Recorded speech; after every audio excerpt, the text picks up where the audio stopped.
फिल्मों में हर चीज़ होती है ना, इमोशन होता है, ड्रामा भी होता है, कॉमेडी भी होती है। सेम सिचुएशन बिजनेस में भी होती है। लेबर्स की प्रॉब्लम बहुत होती है, जल्दी से मिलती नहीं है, स्किल लेबर नहीं है, वो बहुत तंग करती है। गांव चली जाती तो आती नहीं है। छोटे छोटे लोग काफ़ी तंग करते हैं। इंस्पेक्टर वाला आ जाते हैं, एमसीडी वाला आ जाते हैं, लेबर इंस्पेक्टर आ जाता है। पेमेंट तो अब ना पूछो तो अच्छा है, सुनवाई कोई नहीं है। लोग 8-8, 9-9 महीने पेमेंट नहीं देते, तो उससे ज़्यादा बैंक का इंटरेस्ट चला जाता है जो हम उनसे कमाते हैं। 1.5-2 करोड़ रुपए रहते हैं। 1.5-2 करोड़ रुपए आपके मार्केट में अटके रहते हैं। जी सर, देखो जीएसटी आने में फ़ायदा ये हुआ है, टोटल अप्रोक्स सारा काम बिलिंग पे चला गया है। नमस्ते दोस्तों, मेरा नाम है विजय ठाकुर और मैं स्वागत करता हूं आपका आपके YouTube चैनल इंडिया हर्ट्स में।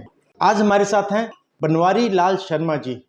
ये उन हजारों लाखों छोटे छोटे बिजनेसमैन में से एक हैं जिन्होंने अपने बिजनेस में तकरीबन 40 साल दिए हैं। आज हम उनसे बात करेंगे उनके दुखड़े का, वो दुखड़ा जो न किसी को बता पाते हैं, ना सुना पाते हैं, न दिखा पाते हैं। इनका छोटा सा बिजनेस है गत्ते के डब्बे बनाने का। नमस्ते शर्मा जी, आपका बहुत बहुत धन्यवाद, आपने इंडिया हर्ट्स को टाइम दिया। जी सर, सबसे पहले तो मैं आपसे पूछना चाहूँगा कि आप बिजनेस में आए क्यों? ऐसा कुछ था नहीं, फादर तो हमारे जॉब में ही थे। मैं ऐसे ही आया कि फादर ने एक छोटा सा काम शुरू किया, तो इसमें हम ऐसे अचानक ही आ गए। हमारा कोई बैकग्राउंड बिजनेस से नहीं है। दूसरी चीज़, आप बिजनेस में ज़्यादा खुशी हैं या अगर आपने नौकरी कर रहे होते तो ज़्यादा खुशी होते? नहीं, अगर इस बात का जवाब है तो मुझे लगता है कि बिजनेस ही ज़्यादा ठीक है। अच्छा, सारे दुख झमेले छोड़ करके उसके बावजूद भी आप वो हैं, जो फ्रीडम मिलता है ना, वो कारण होता है। अच्छा, मतलब किक आपको बिजनेस से मिलती है, दुखी हो सुखी हो। जैसे फिल्म होती है, फिल्मों में हर चीज़ होती है ना, इमोशन होता है, ड्रामा भी होता है, कॉमेडी भी होती है। सेम सिचुएशन बिजनेस में भी होती है आपकी लाइफ में। कभी उतार चढ़ाव, आप ना हर चीज़ को देखते हो लाइफ में अपने। पिछले 35 सालों में भारत का छोटा कारोबारी वो कैसे बदला है? उसके हालात सुधरे हैं, बिगड़े हैं, क्या हुआ उसके साथ? क्योंकि आपने 40 साल के करीब हो गए, तो 35 साल पहले जब आपने बिजनेस शुरू किया था तब आपके क्या हालात थे, अब आपके क्या हालात हैं? देखिए, अगर हालात की बात की जाए तो हालात तो ख़राब भी नहीं है, लेकिन बहुत अच्छे भी नहीं है, ठीक है ना, क्योंकि प्रॉब्लम्स बहुत ज़्यादा आती हैं बिजनेस में। तो उस कारण से अगर देखेंगे तो आज इतना समय बीत चुका है, आज 40 साल बीत गए, 35 साल अप्रोक्स बीत गए हैं। तो ये लगा लीजिए कि बहुत ज़्यादा लाइफ में जो है ना तरक्की नहीं हो पाती, जो हुई ये कह सकते हैं आप। जो आपके दूसरे लोगों के साथ हुई है वो तरक्की आपको बिजनेस में नहीं दिखी। ये एक्चुअली ना बिजनेस पे भी डिपेंड करता है कि आप बिजनेस किस टाइप का कर रहे हैं, किस स्केल पे कर रहे हैं, वो भी एक कारण होता है। और एक ये भी एक होता है कि भाई बिजनेस जो आप कर रहे हैं उसमें आप कहाँ तक जा सकते हैं, एक ये भी होता है। ये तो आपने पता ही आपको। अच्छा, छोटे बिजनेसमैन की क्या प्रॉब्लम है? छोटे छोटे बिजनेसमैन को क्या है ना, वो सारे काम एक्चुअल में खुद करता है। बेसिक जैसे देखा जाए तो वो ऑर्डर भी खुद लेके आता है, पेमेंट भी खुद कलेक्ट करता है, सैम्पलिंग भी खुद करेगा, लेबर्स को भी देखता है, पेमेंट भी कलेक्ट करता है। तो ये सारे काम, और तो और प्योन का भी काम खुद ही करता है वो बेसिकली। चाय पानी अगर आप आओगे तो वो शायद मैं ही पिलाऊंगा आपको। तो ये कारण होता है। और हमारी प्रॉब्लम्स क्या हैं, जो मेन प्रॉब्लम्स है बिजनेसमैन की, वो प्रॉब्लम्स क्या हैं? प्रॉब्लम काफ़ी तरह से होती हैं। जैसे लेबर्स की प्रॉब्लम बहुत होती है। पहली बात तो छोटे छोटे उसमें क्या है कि लेबर्स जल्दी से मिलती नहीं है, स्किल लेबर नहीं है, वो बहुत तंग करती है। गांव चली जाती तो आती नहीं है, एडवांस मांगेगी, ये करेगी, और जाके भूल जाते हैं कि हम गाँव गए थे तो मुझे वहाँ जाना भी है वापस अपने काम पे। वहाँ जाके जब उसके पैसे ख़त्म हो जाते हैं तब वो वहाँ से चलता है कि चलो ये अब वापस आकर चला जाए। और दूसरी प्रॉब्लम सर छोटी इंडस्ट्री होती है। छोटे छोटे लोग काफ़ी तंग करते हैं। इंस्पेक्टर वाला आ जाते हैं, एमसीडी वाला आ जाते हैं, लेबर इंस्पेक्टर आ जाता है। हम लोग उससे भी बहुत परेशान होते हैं। आके एकदम से आ जाते हैं, तंग करते हैं, पैसे की डिमांड करते हैं। मतलब डिमांड तो नहीं करते बेसिकली, वो खुले तौर पर तो नहीं कहते, लेकिन उनका पर्पज यही होता है। तो अभी भी मतलब वो इंस्पेक्टर राज वाला जो माहौल था वो अभी नहीं गया है। हाँ, अच्छा, हम लोग इतनी इनकम नहीं है कि हम लोग इतने जो खर्चे हैं सारे अफोर्ड कर पाएँ, सारे जो भी गवर्नमेंट के नॉर्म्स हैं उनको कंप्लीट कर पाएँ, वो एक प्रॉब्लम हो जाती है। अच्छा, और उसी लूप होल्स को पकड़ करके फिर पकड़ करके ये आपका काम इस लेवल पे हो कि आपको इन चीज़ों को फर्क ना पड़े। फिर आपकी टर्नओवर करोड़ों में होनी चाहिए, क्योंकि आप छोटे से काम हो उसमें खर्चा तो टाइम और आपकी जो भी उस टाइम जो समय लग रहा है हर काम के अंदर, जो भी लेबर इंस्पेक्टर आ रहा है तो वो सब उसी ज़्यादा पैसा लेगा आपसे। मतलब अगर आपका बिजनेस करोड़ 2 करोड़ या 3 करोड़ रुपए साल का है तो आपके ऊपर ये बर्डन बेफालतू के पड़ जाते हैं और इनको निकाल पाना बड़ा मुश्किल काम है। बहुत मुश्किल हो जाता है इनको निकाल पाना। और मार्केट में पेमेंट की क्या सिचुएशन रहती है सर? पेमेंट तो अब ना पूछो तो अच्छा है। लघु उद्योग हैं, उनकी पेमेंट में प्रॉब्लम बहुत ज़्यादा है। पेमेंट्स कोई देता नहीं है, सुनवाई कोई नहीं है। जैसे खासकर हमारे पैकेजिंग उद्योग में तो बहुत बुरा हाल है। लोग 8-8 9 महीने पेमेंट नहीं देते। माल दिए जाओ उनको, हाँ जी देते हैं, करते हैं, लेकिन वो उतना ही पेमेंट देते हैं जितना कि आपका, अगर उसको हम एज ए इंटरेस्ट अगर उसको लगाएं बैंक का, उससे ज़्यादा बैंक का इंटरेस्ट चला जाता है जो हम उससे कमाते हैं। ये एक बहुत बड़ी प्रॉब्लम है इसमें। और इसका कारण क्या है कि लोग पेमेंट क्यों नहीं देते? सबके कारण एक है कि इसमें ना लाइन में यूनिट्स मतलब करने वाले बहुत हैं। पैकेजिंग में बहुत बड़ा उद्योग है ये भी, एक भारत की एक देखा जाए तो अर्थव्यवस्था की रीढ़ है ये भी, इसके बगैर काम नहीं चलता। लेकिन होता क्या है कि उसका इतने ऑप्शन होते हैं सामने वाले क्लाइंट के पास, क्यों कहता है इसके बगैर भी हमारा काम चल जाएगा, ये नहीं देगा तो कोई और दे देगा। 90,000 करोड़ का बिजनेस है ऑल ओवर इंडिया की, अगर हम बात करें तो अप्रोक्स 1 लाख करोड़ का ही लगा लो। हाँ, 1 लाख करोड़ का बिजनेस ऊपर ही होगा शायद। और ये आपका नहीं, ये सारे जितने गत्ते वाले हैं मोस्टली सर मेरे ख्याल से तो 90% से ऊपर होगा ये हालत पैकेजिंग में। छोटे छोटे लोगों पर ज़्यादा परेशानी होती है, बड़े लोगों को इतना इफेक्ट नहीं आता क्योंकि उनके टर्म कंडीशन अपने हिसाब से होते हैं, तो पेमेंट अपना निकाल लेते हैं या माल नहीं देंगे आगे। लेकिन हम लोगों की मजबूरी होती है कि हम लोगों को उनको माल देना पड़ता है कि हम आगे करेंगे क्या, और पैसे हमारे फंस चुके होते हैं, इतना फंड्स नहीं होता आगे कि हम उसमें और कहाँ से लाएं। अगर हम वैसे देखें तो आपके मार्केट में तकरीबन ऑन एन एवरेज कितने पैसे अटके रहते हैं? 1.5-2 करोड़ रुपए रहते हैं। 1.5-2 करोड़ रुपए आपके मार्केट में अटके रहते हैं। जी। और 20 लाख रुपए की मतलब अप्रोक्स सेल ही हमारी जो टर्नओवर है वो 2.5 करोड़ की, आप उससे आइडिया लगा लो। 2.5 करोड़ की टर्नओवर है, 3 करोड़ की टर्नओवर है, उसमें 1.5-2 करोड़ रुपए आपके अटके रहते हैं हर समय। हाँ, जिसमें स्टॉक भी होता है नीचे काफ़ी, वो भी होता है 25 लाख रुपए का, अपने 2 करोड़ रुपए लगे होते हैं।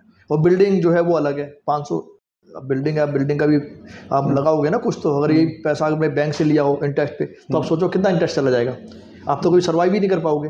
1.5-2 करोड़ का एक महीने का जो बैंक का इंटरेस्ट बैठता है वो 1.5 करोड़ रुपए ले जाएगा। 1.5 करोड़ का एक साल का कितना बैठेगा? 15 लाख के करीब, 20 लाख के करीब बैठेगा। जी। और इतना ही आप कमा पाते हो? हाँ, इतने ही कमा पाते हैं। तो आप अपने लिए नहीं काम कर रहे हो, आप बैंक के लिए काम कर रहे हो। अब ऐसा है कि हमने इतना ले नहीं रखा इसलिए चल पा रहे हैं। हम थोड़ा सा डरते हैं कि भाई लोन इतना ना हो, इतना ही लेते हैं जितना पे कर पाएं। अगर वो बैंक का टोटल हो फिर तो मेरे को लगता है कि आप 6 महीने भी हमारा काम करना मतलब पॉसिबल नहीं है। जैसे आपकी अपनी फैक्ट्री है जी, अगर आपकी अपनी फैक्ट्री नहीं होती तो क्या आप सर्वाइव कर पाते? नहीं कर पाते, बहुत प्रॉब्लम हो जाती है। जैसे सर फंड्स कहाँ से लाओगे, लेबर को रॉ मटेरियल वाले के लिए पैसे नहीं होंगे आपको। अभी तो क्या, अब एक चीज़ जैसे मैं ये अपनी बिल्डिंग है, मैं आज इसमें अप्रोक्स 13-14 साल हो गए, रेंट की वैल्यू लगाऊं, आप लगा लो सर कि कितना पैसा बनता है 12-13 साल में। देखो ना, अगर 1-1.5 लाख रुपए रेंट बनता है, 1.25 लाख रुपए, तो हम क्या अर्निंग करें? कुछ नहीं है। ये हमने लाइबिलिटी नहीं पाल रखी है, खर्चे नहीं है हमारे, मोस्टली काम खुद करने की कोशिश करते हैं, तो उस कारण से हम सर्वाइव कर पा रहे हैं। और 90% आप फैक्ट्रियों में जाएंगे पैकेजिंग की, तो आपको वहाँ पे मालिक की जो ओनर होगा वही सारे काम करते हुए दिखाई देंगे। पियोन का काम भी, हाँ जी, पियोन का काम भी होगा, क्लर्क का काम भी, अकाउंट, मतलब सब कुछ। हाँ, जो कर सकते हैं बेचारे वो पूरी कोशिश करते हैं। स्मॉल स्केल में यही सबसे बड़ी प्रॉब्लम है, लेकिन गवर्नमेंट से कोई हेल्प उतनी मिलती नहीं है जितना कि कहा जाता है। अब जैसे 35 साल आप किराए के मकान पे रहे, 35 साल के बाद जाकर के कहीं आपने छोटा सा घर लिया और वो भी इंस्टॉलमेंट पे लिया जी सर, वो भी इंस्टॉलमेंट में, वो भी इंस्टॉलमेंट। और ये आपका दर्द नहीं है? ज़्यादातर जितने भी गत्ते वाले हैं सबका पैकेजिंग में सर फंड्स की प्रॉब्लम हो जाता है, उधार की प्रॉब्लम हो जाता है, मतलब लोग क्रेडिट इतना ज़्यादा है कि वो पेमेंट देते नहीं हमारे, आज देते हैं कल देते हैं, सब बहुत ज़्यादा है, परेशान होते हैं। जीएसटी के आने से आप लोगों को क्या फ़ायदा हुआ या घाटा क्या हुआ? सर देखो, जीएसटी आने में फ़ायदा ये हुआ है कि हमारा काम बढ़ गया है, टोटल अप्रोक्स सारा काम बिलिंग पे चला गया है, इनवॉइस वैल्यू बढ़ गई, इनवॉइस वैल्यू बढ़ गई है।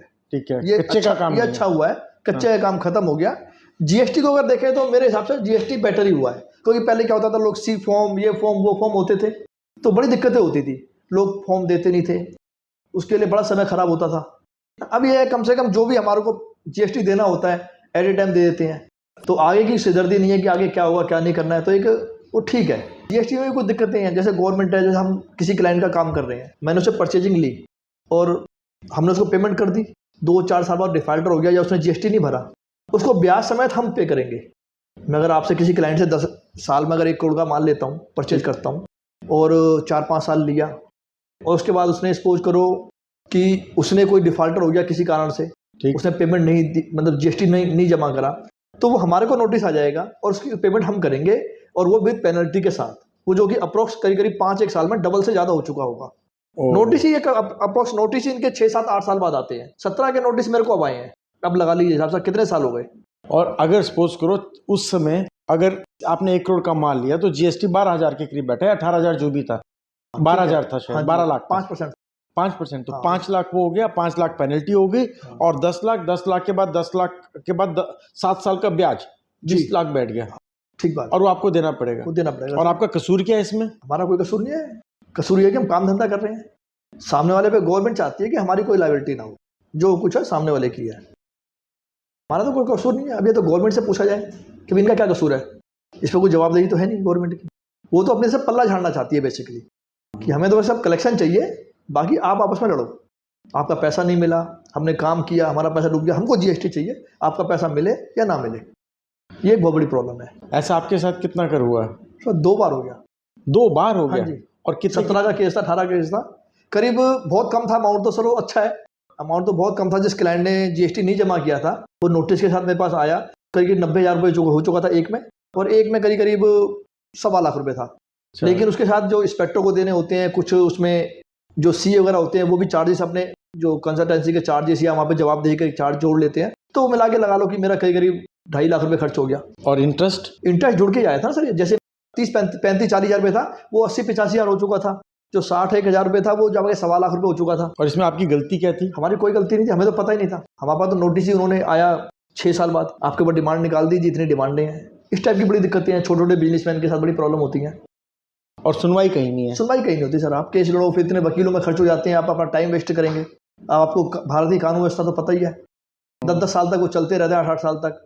आप जाइए टाइम पे, वो डेट ले लीजिए, ये ले लीजिए, उसी में आप टाइम खराब करेंगे अपना। उससे अच्छा कहता है कि आदमी चल दे करके अपने आगे का काम करिए। हाँ, बिजनेसमैन के पास टाइम सर वो लड़ नहीं सकता ना, वो तो कहता है ठीक है जी, जो हो गया सो हो गया, अब आगे बढ़ो, और आगे फिर से वही गलतियां होनी है। फिर वही गलतियां होती हैं। क्लाइंट पता नहीं है ना कैसा है सामने वाला। आज की डेट में आप हालात देख रहे हैं काम धंधे के, व्यापार के, लोग मतलब झूठ बोल के सच बोल के काम करा लेते हैं, पैसे नहीं देते, बहुत तंग करते हैं, बहुत तरीके ऐसे। अच्छे लोग भी, ऐसा नहीं है, अच्छे भी हैं, लेकिन वो परसेंटेज बहुत कम है। आप गवर्नमेंट से गत्ते वाले की खासकर बात करें, छोटे बिजनेसमैन की बात करें, क्योंकि आप जो है आप एक चेहरा हैं उन लाखों करोड़ों छोटे छोटे बिजनेसमैन का, जो कि मुश्किल से अपनी रोजी रोटी चला पा रहे है ना। वही आपने बताया कि 35-40 साल के संघर्ष के बाद आप अपने लिए कमरा, एक छोटा सा घर, फ्लैट बना पाए, घर भी नहीं फ्लैट बना पाए। गवर्नमेंट से आप क्या चाहते हैं कि गवर्नमेंट ऐसा क्या करे कि आप लोगों की ये प्रॉब्लम सॉल्व हो जाए? देखिए सर, गवर्नमेंट से तो यही हो सकता है कि जैसे हम लोन्स वाला लेते हैं स्मॉल स्केल में, उनका रेट ऑफ इंटरेस्ट काफ़ी कम होना चाहिए बेसिकली। पहले तो मतलब जैसे चाइना वगैरह में, बाहर वाली कंट्री में देखिए तो बहुत सपोर्ट करते हैं। हमारे देश में ऐसा कुछ कहने के लिए, लेकिन करने के लिए नहीं है। रेट ऑफ इंटरेस्ट भी इतने ज़्यादा है, अप्रोक्स 11-12% से कम तो मिलता ही नहीं है। अगर ओवरऑल कैलकुलेशन लगाते हैं तो 12% के करीब इंटरेस्ट पड़ जाता है, ये तो आप मानोगे ना, है ना। सारे खर्चे वगैरह मिलाकर सब कुछ जोड़ करके उसमें उनके जो चार्जेस होते हैं, इंश्योरेंस होता है, और सारे जोड़ के पड़ जाता है। एक इसमें होना चाहिए। दूसरा, जैसे गवर्नमेंट आजकल लेबर इंस्पेक्टर वगैरह हैं, एक इसके अंदर थोड़े से ना जो व्यक्ति जो काम करते हैं उनकी वैल्यू थोड़ी सी बढ़ा देनी चाहिए, क्वांटिटी थोड़ी बढ़ा देनी चाहिए। अब 12-15 लोगों में क्या होता है, कुछ नहीं होता आज की डेट में, वो होना चाहिए बेसिकली। और एक आपका जो जीएसटी का जैसे भी आपको मैटर बताया था, सामने वाले ने पे नहीं किया तो हमारी क्या गलती है, तो उसमें गवर्नमेंट की जवाबदेही, गवर्नमेंट उससे जवाबदेही ले, उससे पैसा ले, ना कि हमारे से। मतलब जिसने गलती की है उससे लिया जाना चाहिए, ना कि हमारे से। ये तो यही हो गया कि वो बंदा आपको मार के चला गया, हाँ, और सजा भी आप ही को मिल रही है। सजा भी हमें ही मिल रही है, बेसिकली यही कह सकते हो आप। सर, आपने इंडिया हार्ट्स को टाइम दिया, बहुत बहुत धन्यवाद।